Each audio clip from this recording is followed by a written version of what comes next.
बिस्मिल्लाहिर्रहमानिर्रहीम। अस्सलामुअलैकुम वरहमतुल्लाहि वबरकातुहू।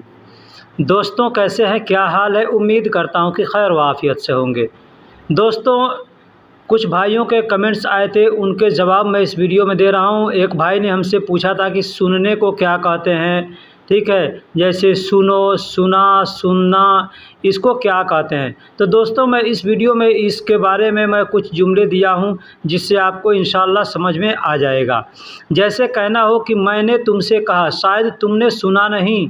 मैंने तुमसे कहा, शायद तुमने सुना नहीं।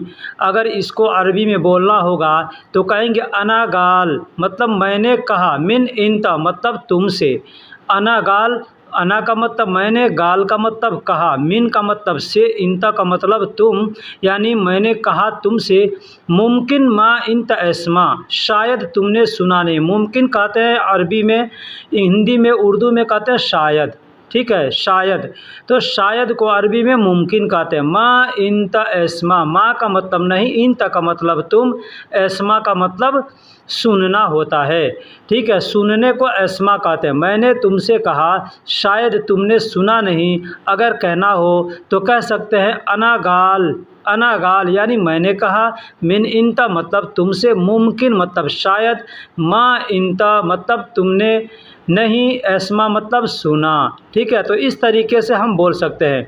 दोस्तों, एस्मा का मतलब सुनना होता है। इसमें एक और चीज़ बता दूं, समा का मतलब भी सुनना होता है, ठीक है। समा का मतलब भी सुनना। एक और चीज़ बता दूं, एक होता है समा, एक और होता है समा। समा, समा, समा, मीम, मीम के ऊपर होता है नून, यानी होता है, यानी समा कहते हैं जिसको। तो समा का मतलब होता है आसमान, ठीक है। लेकिन एक होता है समा, सिर्फ समा होता है। तो समा का मतलब सुनना होता है। और जो मोबाइल फ़ोन में हम लोग हेडफोन का इस्तेमाल करते हैं, उसको भी समा ही बोला जाता है, ठीक है। तो समा का मतलब सुनना या सुनने वाला यंत्र, ठीक है, दोनों होता है। तो अगर कहना हो कि मैंने तुमसे कहा, शायद तुमने सुना नहीं, अना गाल मिन इंता, मुमकिन मा इंता एस्मा, इस तरीके से बोल सकते हैं। अगला है हाँ तुमने कहा लेकिन मैं भूल गया। हाँ तुमने कहा लेकिन मैं भूल गया। तो कहेंगे नाम, नाम का मतलब होता है हाँ। इंता गाल यानी तुमने कहा या तुमने बोला, ठीक है। गाल का मतलब होता है कहना, कहो, ठीक है, कहो, कह दो या कहा, ठीक है। और बोलने को अरबी में कहते हैं कलाम, ठीक है। कलाम का मतलब बात करना होता है, बोलना होता है। तो गाल भी का भी इस्तेमाल कर सकते हैं और कलाम का भी इस्तेमाल कर सकते हैं। लेकिन यहाँ पे इन गाल, जहाँ पे कहने को कहा जाएगा वहाँ पे गाल का इस्तेमाल किया जाएगा, ठीक है। जहाँ कहने को किया जाएगा या बात करने को, बोलने को कहा जाए, वहाँ पे कलाम का इस्तेमाल करेंगे। और जहाँ पे कहने को कहा जाएगा, सिर्फ कहने को, वहाँ पे गाल का इस्तेमाल करेंगे। अब मैं आपको एक चीज़ क्लियर कर दूँ कि गाल क्या होता है। गाल का वो अरबी में लिखेंगे काल, काल, बड़ा काफ, अलिफ और लाम, काल। तो काल का मतलब होता है कह दो या कहो। काल कहते हैं, कुल कहते हैं। जैसे आप कुरान पढ़ते हैं तो कुरान में आता है कुल, कुल हो अल्लाहु अहद, कुल औज़ु बिरब्बिन नास, कुल औज़ु बिरब्बिल फलक, कुल या अय्युहल काफिरून। यानी कुल ये जो होता है उसी को अरबी में बोलते हैं, बोलचाल की ज़ुबान में गुल, ठीक है। तो उसका मतलब होता है कहा या कह दो या कहो, ठीक। तो नाम इंतगाल यानी हाँ तुमने कहा। लाकिन अना इंसा, लाकिन का मतलब होता है लेकिन, ठीक है। लाकिन अरबी में लाकिन कहते हैं, उसको हिंदी उर्दू में लेकिन कहते हैं। अना इंसा मतलब मैं भूल गया। इंसा कहते हैं भूलने को। इंसा का मतलब भूलना होता है और अना का मतलब मैं। तो मैंने भूल गया या मैं भूल गया, ठीक है। हाँ तुमने कहा लेकिन मैं भूल गया। तो कहेंगे नाम इंतगाल लाकिन अना इंसा। अब यहाँ पे एक और चीज़ बतला दूँ कि भूलने को इंसा कहते हैं, भूलने को नसीत कहते हैं। यानी दो जगह दो अल्फाज को इस्तेमाल किया जाता है, ठीक है। दो तरीके से इंसा का भी मतलब होता है भूलना और नसीत का मतलब भी होता है भूलना। एक होता है इंसा, एक होता है इंशा। अब यहाँ पे अंतर देखिएगा। इंसा का मतलब होता है छोटी शीन से इंसा होता है, इसका मतलब भूलना हो गया। और बड़ी शीन से जो इंशा होता है तो उसका मतलब होता है चाहना, ठीक, ये चीज़ ध्यान रखिएगा कि इंशा का मतलब चाहना होता है, इंसा का मतलब भूलना होता है। मैंने सुना था लेकिन मैं भूल गया। मैंने सुना था लेकिन मैं भूल गया। अब यहाँ पे कहेंगे समाअत। समाअत, समा का मतलब होता है सुनना, मैंने पीछे बतला दिया।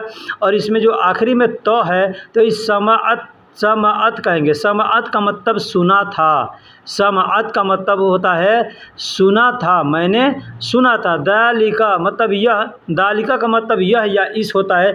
दालिका का इस्तेमाल करते हैं किसी के बारे में जब कहा जाएगा ना, वहाँ पे दालिका का इस्तेमाल करेंगे। नहीं तो हम हाजा का इस्तेमाल कर सकते हैं, लेकिन यहाँ पे हाजा का इस्तेमाल नहीं करके दालिका का इस्तेमाल करेंगे। दालिका का मतलब होता है इसके बारे में, ठीक है। तो इसके बारे में तो लाकिन, लाकिनी, लाकिनी मतलब लेकिन मैंने नसीत मतलब भूल गया। लेकिन मैं या लेकिन मैंने, ठीक है, दोनों यहाँ पे आएगा। लेकिन, लाकिनी, लाकिन का मतलब लेकिन, और जो आखिरी में नी आ रहा है इसका मतलब हो गया मैं या मेरा, ठीक है। तो लाकिनी मतलब लेकिन मैं भूल गया, यानी नसीत। मैंने पीछे बताया कि इंसा भी बोल सकते हैं और नसीत भी बोल सकते हैं। तो अगर कहना हो कि मैंने सुना था तो बस कह देंगे कह देंगे समाअत। समाअत मतलब मैंने सुना था, हो गया। ये छोटा सा ये जो सेंटेंस है इतने में हो गया। मैंने सुना था यानी 3 अल्फाज हिंदी के या उर्दू के समाअत में घुस गए, ठीक है। यानी समाअत यानी मैंने सुना था। दालिका मैं, दालिका लाकिनी नसीत यानी लेकिन मैं भूल गया, ठीक है। इस तरीके से बोल सकते हैं। तुम्हारा ध्यान किधर है, यह ख़राब हो गया।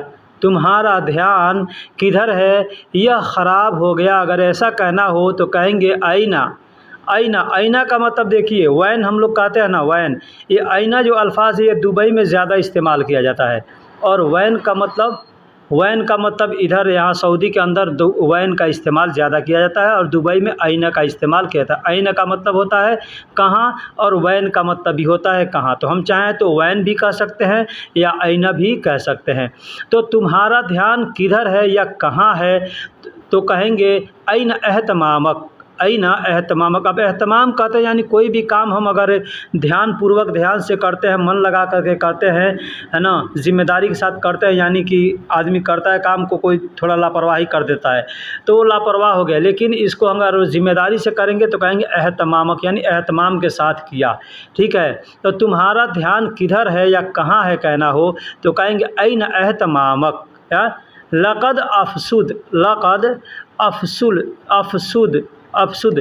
लक़द का मतलब होता है कि जैसे मुझको है, कहने हैं मुझको है, मुझको यकीन है कि तुमने, मतलब कहेंगे कि यह ख़राब हो गया, यानी मुझको वो लग रहा है कि तुम यह ख़राब कर दिए हो, ठीक है। आदमी कहता है ना मुझको लग रहा है या मुझे लग रहा है या मुझे लगा कि तुम ख़राब कर दिए हो, ठीक है। तो इसको कहते हैं तुम्हारा ध्यान किधर है या ख़राब हो गया। तो अरबी में कह सकते हैं ऐन एहतमामक।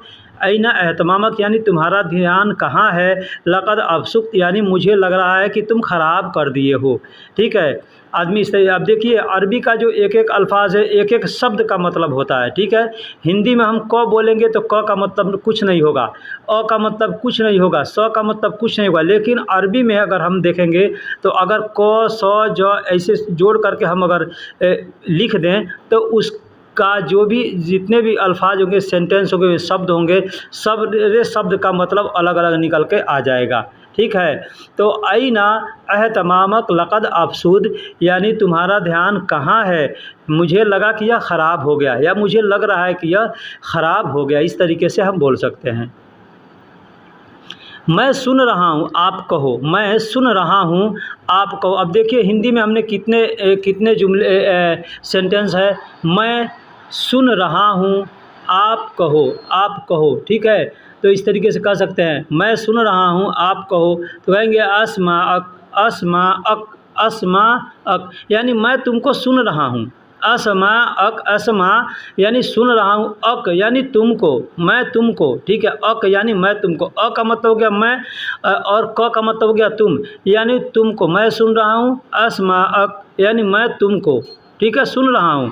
तगुल, तगुल का मतलब हो गया आप कहो, आप कहो, तगुल का मतलब आप कहे, जैसे तो से मतलब हो गया आप, और गुल का मतलब हो गया है कहो।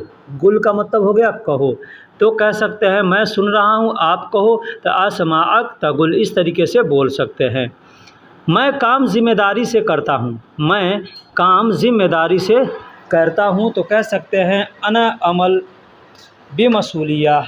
अब ना, अना का मतलब मैं, अमल का मतलब करता हूँ, ठीक है।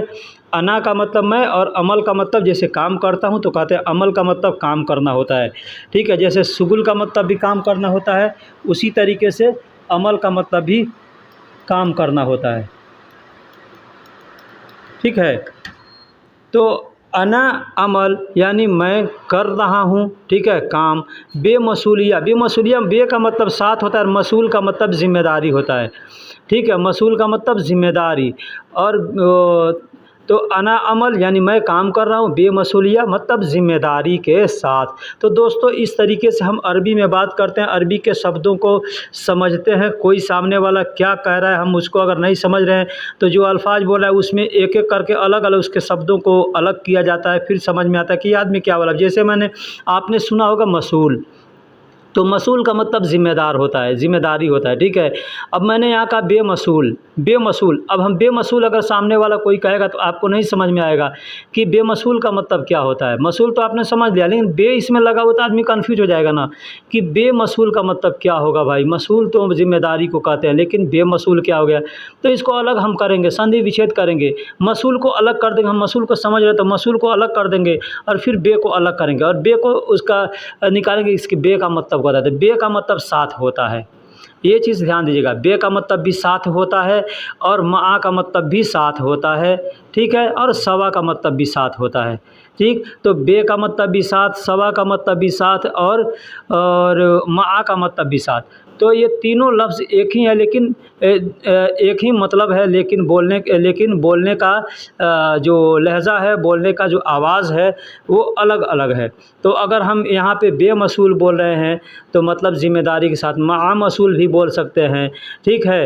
लेकिन सवा मसूल भी बोल सकते हैं, लेकिन सवा मसूल कोई नहीं बोलता, मसूल बोल देता है या बेमसूल बोल देगा, ठीक है। तो ये चीज़ हमको समझना है। अगर इन सब बातों को आप समझ जाएंगे, जैसे यहाँ लिखा है अना अमल, तो अमल का मतलब आमिल, आपने सुना है कि आमिल का मतलब काम करने वाला था, लेकिन अमल का मतलब क्या होता है, ठीक है। तो ये सब चीज़ों को समझना है। इसलिए मैं कहता हूँ कि कोई भी वीडियो देखें तो अच्छे से देखें और पूरा का पूरा देखें, ताकि आपको अच्छे से समझ में आ जाएगा। और जो चीज़ नहीं समझ में आता है आप उसका मतलब स्क्रीनशॉट आप चाहे तो ले करके हमको हमारे व्हाट्सएप पे मैसेज कर सकते हैं, दिखा सकते हैं, भाई इसका मतलब थोड़ा हमें फिर से समझा दो। वैसे आप अगर लिख करके कमेंट्स में भेज देते हैं ना कि इस चीज़ का मतलब क्या होता, तो हमको खुद नहीं याद रहता कि मैं इस शब्द को किस वीडियो के अंदर यूज किया हूँ, ठीक है।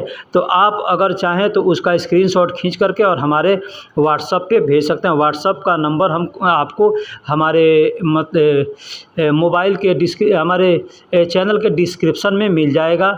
अगर नहीं मिले आपको तो आप हमें कमेंट्स कीजिएगा, आप अपना व्हाट्सएप नंबर दीजिए, मैं व्हाट्सएप नंबर आपको दूंगा, आप वहां से हमको व्हाट्सएप कर सकते हैं, ठीक है। एक और चीज़ बता दूं, मैं एक व्हाट्सएप का ग्रुप बनाने वाला हूं।